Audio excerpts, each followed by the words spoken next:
You're watching InTechnology, a video cast where you can get smarter about cybersecurity, sustainability, and technology. Hi, I'm Camille Moreira, host of InTechnology podcast, and I want to give a brief intro to the conversation we're about to play because it's a little bit different than some of our other ones. I am very happy to let you know I have Kelsey Moreira on, and she is CEO and founder of a company called Doughp that makes legit cookie dough. So you're correct. This has nothing to do with technology, her company, but I got to know her when she was working at Intel and we were putting out a product together. She's very well versed in technology and has a strong background there. She's also phenomenal at business and has been recognized for that by Forbes, making the 30 under 30 list. And she's also been in Shark Tank a couple of times. She was so good at business that I don't think I was the only one who was surprised when she quit her job at Intel and started her own company based on her passion of baking. But her company, Doughp, does more than just produce the cookie dough. It's also heavily invested in every way you can think of in supporting people who are going through addiction recovery. I'm very happy to have Kelsey on. She herself is in recovery, and so she tells a very candid story and provides very candid advice to companies about how they can embrace and support all of their employees. She is also just really fun and humorous and has a ton of energy. I don't know where it all comes from. And on top of all of that, she's pregnant. And so you'll hear us reference her unborn baby daughter, Olivia. Please enjoy the episode. Thank you. Thanks for having me. It's great to see you And again. Olivia. Yes, And Olivia. don't forget, she's on stage. She's just slightly out of view, but she's there. Is it her first podcast? It's her first podcast today. This is a big Woohoo!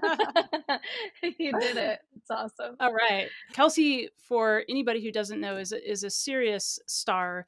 She quit her job in tech, which was very sad to me, but probably a good thing for the world because she went and started this amazing company. But tell us a little bit about your journey to get there.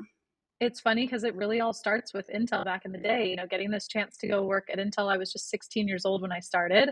I was a high school intern working, part-time through the school years and full-time every summer.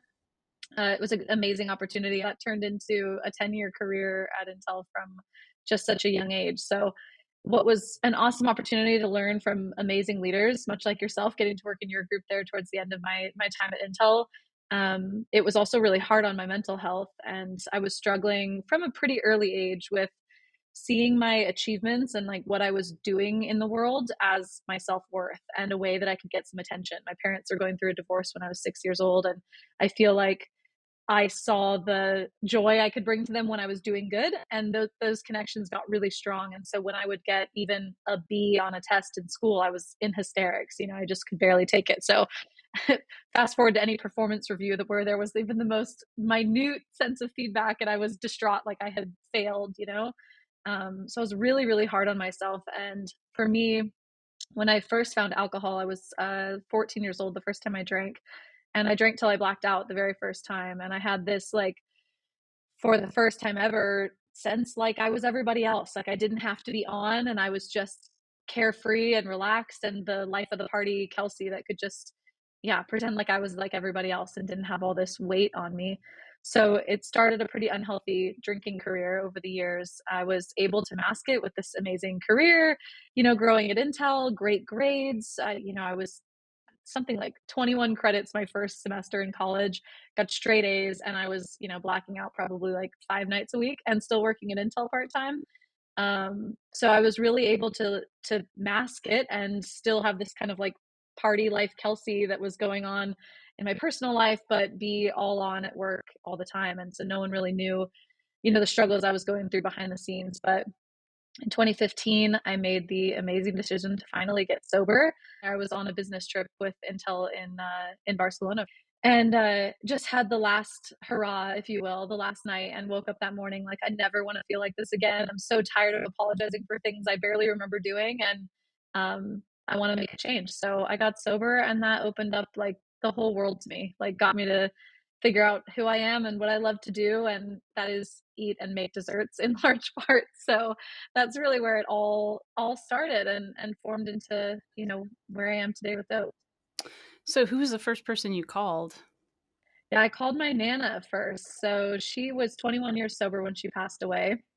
And, like many people who struggle with addiction, or even just mental health struggles, and you've got people who, are worried about you and are reaching out through the years, like with concern. She was probably the cheerleader for that group for me, writing me letters over the years, like wanting me to get on the right path. So I called her that morning and said, a short version of what had happened and that I was done and I wanted to get sober. And she was like, well, you better get your wee butt to a AA meeting in her Scottish accent that I won't try and mimic right now. But very kindly just said, yeah, that she wanted me to find a meeting and like, I'm here for you. I'm going to support you. And I did. I found an English speaking AA meeting that morning in Barcelona, made it through that 7-day conference in my first 7 days of sobriety, which is crazy. And yeah, and flew home after that to literally feeling like my life was ending. I had lost a relationship of 4 years at the time, had blown up, with that night. And everything just felt like it was falling apart. But, brick by brick, you just pick yourself up and get going and take the next step forward. So my favorite question from my daughter was like, when did you know you'd made it? Oh, that's so sweet. You know, I think the answer is honestly, you'll never feel like you made it, is what I'm learning. It's like making it is the journey. Like making it is realizing that like, everything I've learned to date is making it is like worth it. But there's no finite point where I've been like, this is it, because when you have this personality where you want to keep building, you want to keep growing. I had no idea when I first started that it would be as big as it is now. Like I remember calling my dad when we hit $100,000 in sales, and I was like, "Oh my God, we've sold $100,000 of cookie dough, and now we're past 13 million in lifetime sales." I mean, the scale just gets so much bigger. But when you're in those moments, it's just where you are, and like the next hurdle, the next obstacle, the next point to hit is just, you know, that's all I've been really looking at as I keep growing it. So I've never been like, this is it, we made it. Shark Tank was pretty cool, but I didn't feel like, all right, I made it, rest on my laurels. Like it's hard work. Running a food business is no joke. And the obstacles and the learning and the challenges just keep presenting themselves. So yeah, still going. I'll let her know if I end up feeling like I've made it one day.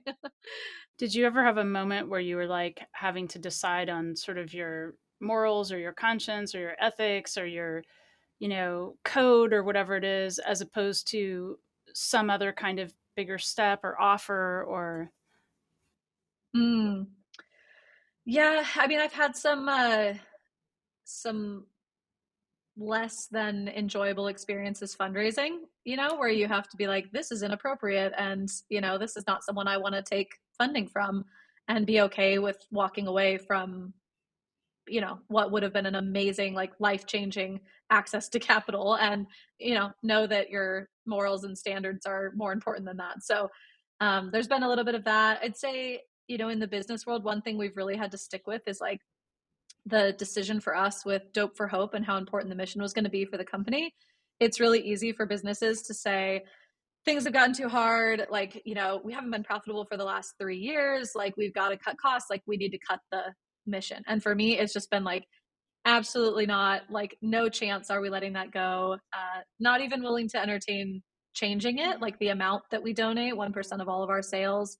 We've had talks of like, should we go to a percent of profits? And those things come up. Other people kind of bring it up when we're getting advised on our financial situation. And it's like, nope, like we can talk about cutting anything else, but like, I'm just not cutting what we're doing with the mission. It's like, it's the whole why I can keep going through how hard and challenging this is. Like, it keeps me going. It's, yeah, you really have to have like a North Star for why you're doing what you're doing. And I know we're helping so many people, and there was no way that I'm going to sacrifice on that. So Mm-hmm.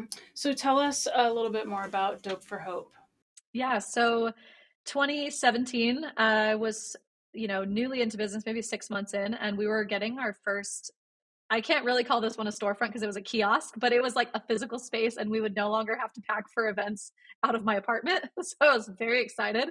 It was going to be a real like 10 by 10 space that was, for Doughp, a little cookie dough bar on Market Street in San Francisco. And the grand opening day was my 2-year sobriety anniversary, like on the exact day. So on the Facebook event, I said, if you say it's dope to be sober at checkout, you'll get 20% off in honor of the founder's sober birthday. And I didn't expect to see much from this, but our DMs were just like filling up with people saying, some that they were 2 weeks sober and wondering if I knew of any good meetings in the city. And another person was 13 years sober and telling me how he had never told anyone. And it was really cool to see me sharing this publicly. And I just had such a light bulb moment then of like, how alone I felt when I was going through it, and it took me a long time to say I'm ready to get sober because I didn't want to be different. I felt like I was going to be the only one that had to deal with this, and why couldn't I just be like everybody else? And when you're newly sober, and everyone else seems like they're drinking and everyone else seems like they have it together, this really reminded me that like I'm totally not alone. Like there's a bunch of people out there who also feel like they're the only ones going through it, but we're all here. We're just quiet, and we've through a number of reasons in the past, the stigma that's surrounded it has made people want to stay quiet around it, that something was wrong with you if you needed to get sober, or you were, a liability or a bad person. And, people would ask me like, when I was early on, if you're going to fundraise, are you going to tell investors that you're sober? Aren't you worried about what they'll think? And I'm like, I can't wait to tell them I'm sober. Like, it's the coolest thing about me. It's like, hey, I saw something wasn't working in my life and I changed it. And look at all the great that's come from that. I mean, that's kick ass. That's something you should be really proud to share. And so Dope for Hope was really, how can I help break the stigma around mental health and addiction recovery and let people know it's okay to not be okay, and really make an impact around it. So we do a bunch for our community, like elevating the conversation, trying to make it easier to talk about, share real stories of real people going through it, helpful resources and all of that. We do like a mental health Monday text blast, for example. We just had another one this Monday that says, give us one high and one low from your last week. A real person's waiting to respond. And, this is text to, we got something like 40,000 people on our text list. And we have hundreds and hundreds of messages and conversations that start from that with people who just didn't have anybody to ask them how they're doing, and haven't really been able to stop and share what's been really hard on their minds. But yeah, someone tweeted like, it's really cool to see Dope, cares about this. Like mental health can be so exhausting, and it's funny to see a cookie dough place doing it. And I'm always like, if not us, then who? Like, it doesn't matter what we sell, we can try and make an impact. So the community is a big portion of it. And then inside the company is the next pillar for it, really focused on not just being a business that's out there like, oh, we plant a tree for every blank, or we do these things in outside world. I wanted to make sure that like it was also happening in the company. I wasn't just talking about how important mental health was, but I was letting my employees talk about theirs. And so I made a really robust mental health policy early 2018 that rolled out, and I have a template of it on my website. I share with other employers and founders just to get ideas going about how you could bring these conversations to light in the workplace. Dope is a designated recovery-friendly workplace, which is a designation in something like 25 states now. They have a program here to help people understand how to build environments that let their employees bring their full selves to work across mental health, addiction, and suicide prevention as well. And then the last piece is donations. And honestly, I thank Intel a lot when I talk about this, that my time working for Intel showed me in many facets how a company can be totally for profit, but gosh, look at all the good that they can do along the way. I was the benefit of one of those Intel IESC trips, got to go to the Philippines, and we were bringing technology to a school that had been devastated by a typhoon. And that was just such an incredible thing. Like, mind you, that was about a week after that Barcelona trip when I got sober. I'm not sure if you remember this, Camille, but it was a crazy whirlwind for me of like home for a week, and then that volunteer trip was coming. But I didn't know you were going through the other side of it. I knew about the trips, but I never knew like the giant transformation that was happening in your life at that time. Yeah, all overlapped, but kind of beautiful in a way that this trip was like, take yourself out from all these things that, oh, it feels like the end of the world. And then you're seeing kids who are like, just like almost in tears, excited seeing themselves on a webcam for the first time, on a little tablet or something. So we decided to donate 1% of all of our sales company-wide to nonprofits that work in the space. The last 2 years, we've been partnered with the She Recovers Foundation. They're for women or those who identify with women's communities that are in or seeking recovery, and across lots of things. They have this phrase that like, we're all in recovery from something. So life challenges, mental health, substance use disorder, whatever your thing is, they've got a community for it. And we've donated more than $100,000 to date through Dope for Hope. So it's very cool. So just on a personal note, is sobriety something that's like a daily struggle for you, or is it not a struggle? How would you characterize it? In the phase that I'm in my life now, I live in a very small town in East Texas. I'm like 3 minutes away from my grandpa. It's basically a retirement community. I'd say my median friend age is like 75. So my daily pressures to drink like I used to face when I was, living in Portland when I originally got sober, or living, in San Francisco for a time, mid 20s, newly sober. Those were different, and it certainly was like really everyday reminders that I go a different path. And I wouldn't say there's a day that it doesn't come up. You go out to dinner, you go to a friend's house or anything, and they're having beers, and I just don't. I have a mocktail or some fun, non-alcoholic drink. So it's always on my mind. And the scariest thing is like when you think you've beat it. You meet people. I've met people who have 30 years of sobriety, and then one day they're just like, I think it's been long enough, I think it's fine, and go back to it. And as many stories go, like it wasn't fine. You still are the alcoholic inside. And I've just been able to get much better with mental health coping mechanisms. And I call it like my mental health recipe card. What are the things I need to be doing to keep myself feeling good and feeling grounded? And yeah, it's just been that next first drink will never be worth it. I just can't get there. Whew, what amazing, amazing, amazing story. Like really. Okay, who did you first bake with? Gosh, first bake with probably my mom.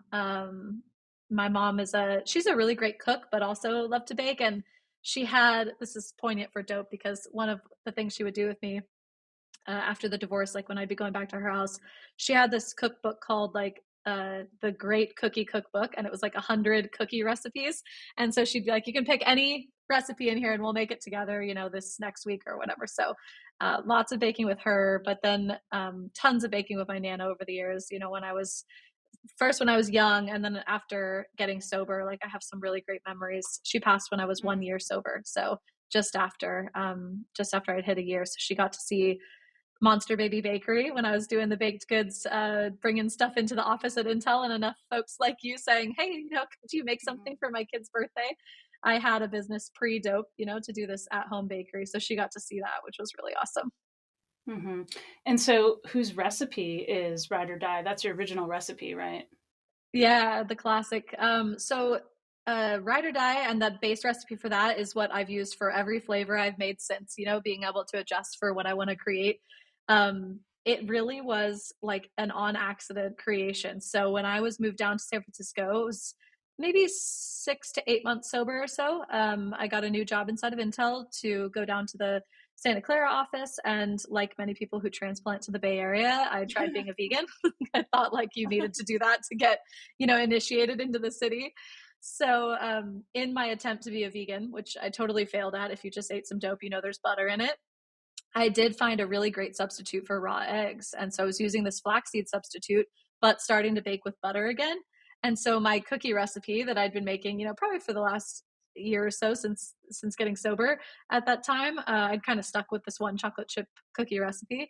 It was now safe to eat raw and able to be baked. So I was like saving a bowl of it to snack on through the week in my fridge and baking a few cookies when I wanted it. And yeah, that's when the light bulb went off. And amazingly, we have not changed the recipe in all these years.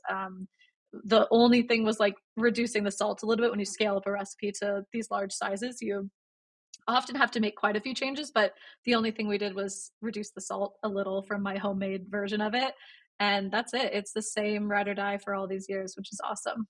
Do you still bake? I do. Cakes and everything. I'm like the resident birthday cake maker around here. So when someone's having a birthday or we're having a party, like I love to make the layer cake still. I haven't gone as detailed as those panda cupcakes I made way back for your child's birthday back in the day, but yeah, I still bake. I bake cookies. So it's funny because you start a company because you love to do something, and then very quickly you're running a company not baking cookies anymore. I won't say very quickly. I was still sweating it out in the commercial kitchen for probably the first like year and a half or so. And then we moved to co-packers, and it's just, scaled up from there with the production. So yeah, I'm not doing it in my kitchen, but I try to make a point of keeping it as a, personal hobby and still a big part of my, who I am and what I love to do that I got to discover in sobriety. This little community that I live in with all these older people, I'll just tell you this one quick. These old ladies think it's so funny when you started hearing about Doughp and, it's big news, like, wow, the Shark Tank thing is like, they're here in Hideaway. And they're like, so you're making all that cookie dough in your kitchen? Like they think I'm producing all of the cookie dough here in Hideaway, Texas. I'm like, no, no, not anymore. Just I could make you some, but no, we're not doing it all here. So they can't understand how you could run a company from from not where you're producing it. So where do you make it? Yeah, it's all produced and fulfilled out of Las Vegas. So when we transitioned from having storefronts, so I had San Francisco's Pier 39, and then we opened up on the Las Vegas Strip. The Shark Tank episode in 2019 came out just after opening that store on the Strip. Fast forward a year later, the pandemic hits and our e-commerce business was like skyrocketing. We went from like 30 boxes a month in November of 19 to 3,000 a week in April of 2020. So our whole business model just like flipped on its head. Our storefronts were shuttered with the quarantine. We decided to shut down the San Francisco store, and by October of 2020, shut down the Vegas store. So what I, spent most of the second half of 2020 doing was getting our supply chain established with my husband had joined the company at that time, and getting everything set up to have manufacturing and fulfillment in Vegas there with us. And slowly but surely, as like wheels started turning and things were moving, we were just like working from our home office every day going, why are we still in Vegas? Like we don't actually need to be here when we're using these great partners that we've gotten set up. So we were able to move here to be close to my papa in Texas, and yeah, let all the manufacturing and fulfillment live there. Goes back to visit the facilities probably like once a quarter now. But you're still, I mean, like you pointed out before, Olivia's been all over the place. You're traveling. What's like a day in the life or a week in the life for you? What does it look like now? The best thing about it compared to Intel life, right, of like going from corporate to what I do now, is I literally can't tell you a like week in the life of Kelsey because it's always different. Like, depending on where I'm going or what I'm doing. I mean, the public speaking has been such a great component to pick up. Not only is it great for Doughp and you're, getting more people to see the name, but getting to share my story and inspire people, to make a change in their life, whatever it is. I feel so fulfilled. So that's been really fun to pick up. So a sprinkling of public speaking events. I'm going just to Dallas, not too far, but for a panel next week to speak. So there's a little bit of that that's been sprinkled in, sampling events for different companies. So lots of the travel's been with Costco. They have us on a roadshow tour this summer. Going out 4 days straight, all the hours that Costco's open, telling people why this is life-changing cookie dough and you need to buy it and come and try it immediately. So it's high energy, very fun. I had to skip out on these final two because I am just too pregnant to make it happen. It was a lot for me, but yeah, we've split the business operation, like management, between Iz and I handle more of the sales and marketing. So day-to-day office stuff for me is, managing the marketing team, being the closer, getting on when we can get a call with, a new potential client, whether it's in food service or in retail. It's that kind of magic spark of being the inspiration. I run the product development as well. So all the dreaming of like, what do we want to do next? What's the roadmap for us for new product innovation? I make product briefs still all this time later, like I used to at Intel. They're a little more fun. There's more exclamation points and a little more wild than what I used to do. But yeah, it's still lots of product marketing. Just I went from processor chips to chocolate chips. So You have always struck me as a very confident person. You've always been very competent. But you kind of like have a way of shining. Bring a lot of energy and light, and is that just innate? Have you ever like not felt confident, and then it's a show you put on, or is this just a natural like how you move through life? I guess I would say it's like a self-fulfilling way of being. Like it propels itself. So the more like excited and energetic you are, like the more pleasant interactions with other people are. You're able to like exude something that helps other people feel more relaxed or comfortable, or to laugh. Like I, even when I meet someone who's quite grumpy, or if they're on the customer service line or something with someone who's really just not having the best day, it's like, I really love like trying to see how I can help them laugh, or like have a, shake up from the monotony that like they've been going through. So that's been a big part of it. I think, yeah, I have been kind of like this personality of like bright, bubbly, confident since I was little. Like in the neighborhood, they used to say like Kelsey's going to be the first female president. It's like the joke when I was growing up, like, 8, 9 years old. Like I just was always a very curious kid, asking lots of questions, like wanting to learn and know and be a part of all the adult conversations. I was never afraid to talk to a stranger. I have very outgoing parents too. So I think I learned a lot of those ways of being from them, that you don't have to be serious all the time. They're fun and funny people. So yeah, I think that kind of like helped pave the way for me to know that it's okay to be like this. And the confidence blend with vulnerability that like has come so full circle into what I do with Doughp, that has also been so rewarding. Like the more vulnerable you can be, it lets someone else let their guard down and share something that maybe they wouldn't have otherwise. So when I'm sharing about my recovery journey on a call with a retail buyer who, probably never has these kind of conversations with vendors, he is sharing about how his daughter, just got sober 2 years ago, or is, examples from investors who are saying, their daughter or aunt or sister, whoever you name it, is struggling. And this kind of barrier breaking of like, we're all going through it. Like we're all just humans. Yes, we all have these little roles and we're showing up to do these things. And, you're an investor. We're trying to work together to get this money. We're all human. And like, if 1 in 12 Americans are in active recovery, chances are pretty high that like I'm talking to somebody who either is in recovery or has someone who's struggling too. So that's really helped me to feel even more confident in like owning my story, like owning my decisions, owning who I am, and knowing that like if I'm just myself, I'll attract the right people and have people around me who like who I am. Then there was no like facade or mask to keep up. It's just it just gets to be me. So what's your number one sort of thought about motherhood? It's right around the corner. I'm scared shitless.